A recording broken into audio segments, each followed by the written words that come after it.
यंदाच्या पाडव्याला गुढीसाठी कोणते रंग शुभ आहेत?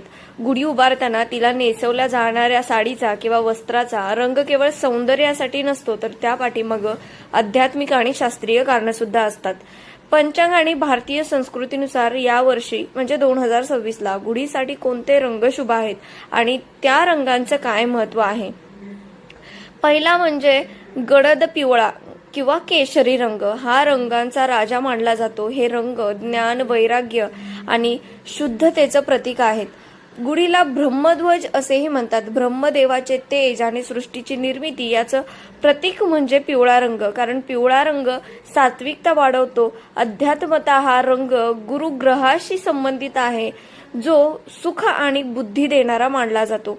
दुसरा रंग म्हणजे लाल रंग, शक्ती आणि मांगल्याचं प्रतीक. लाल रंग हा गणपती आणि देवीच्या शक्तीचं प्रतीक आहे, कारण नवीन वर्षात येणाऱ्या संकटांचा नाश करण्यासाठी शक्ती मिळावी आणि घरात मंगल कार्य व्हावीत या भावनेने लाल वस्त्र नेसवले जाते.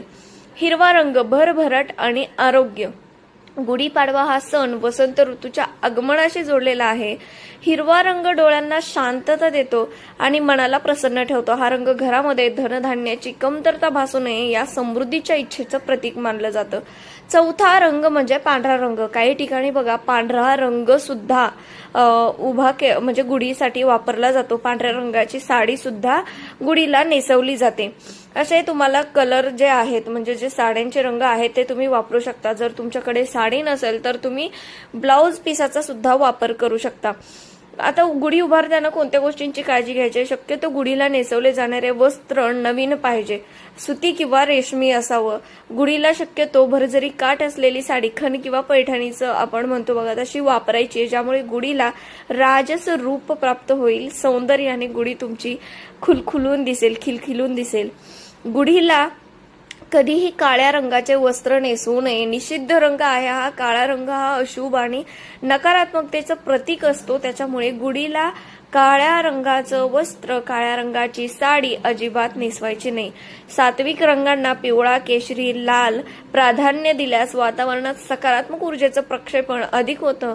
तुमच्याकडे परंपरेने जो रंग वापरला जातो तोच रंग वापरणं सर्वात श्रेष्ठ सुद्धा मानलं जातं, कारण त्यामध्ये तुमच्या पूर्वजांची श्रद्धा सुद्धा असते. प्रत्येक रंग हा कशाचं नाही कशाचं प्रतीक असतं, त्याची स्वतःची एक ओळख असते. त्याच्यामुळे प्रत्येक रंगच हा पवित्र असतो.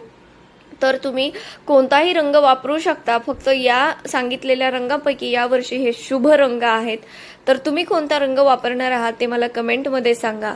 तोपर्यंत श्री स्वामी समर्थ, श्री गुरुदेव दत्त.